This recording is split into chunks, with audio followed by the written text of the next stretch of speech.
ಅಧ್ಯಕ್ಷ ಕವಿಗೋಷ್ಠಿಗೆ ಒದಗಿದ್ರೆ ಆತ ತನ್ನ ಮಾತನ್ನ ಕವನದೊಂದಿಗೆ ಮುಕ್ತಾಯ ಮಾಡಬೇಕು. ಇದೊಂದು ನಿಯಮ, ಇದೊಂದು ಸಂವಿಧಾನ. ಕವಿಗೋಷ್ಠಿಯ ಅಧ್ಯಕ್ಷ ತನ್ನದೊಂದು ಕವನವನ್ನ ಸಭೆಗೆ ನಿವೇದಿಸಿದರೆ ಅಲ್ಲಿಗೆ ಮುಕ್ತಾಯವಾಗ್ತದೆ.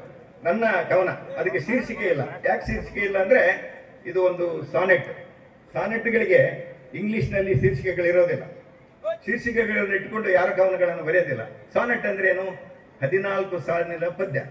14 ಸಾಲಿನ ಪದ್ಯವನ್ನ ಕನ್ನಡದಲ್ಲಿ ಸುನೀತ ಅಂತ ಕರೀತಾರೆ.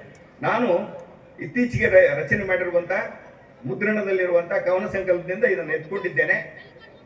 ಸಖಿ 101 ಸುನೀತಗಳು ಅನ್ನುವಂಥದ್ದು ಅದರ ಶೀರ್ಷಿಕೆ.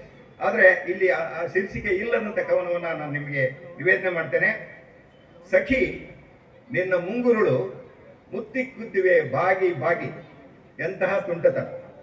ಸಖಿ ನಿನ್ನ ಮುಂಗುರುಳು ಮುತ್ತಿಕ್ಕುತ್ತಿವೆ ಬಾಗಿ ಬಾಗಿ, ಎಂತಹ ತುಂಟತನ. ನನ್ನೆದುರೇ ಮುತ್ತಿಕ್ಕುವ ಗಾರ್ಷ್ಟ್ಯ, ನಾ ಇನ್ನು ಸಹಿಸೆ ಈ ಉದ್ದಟತನ.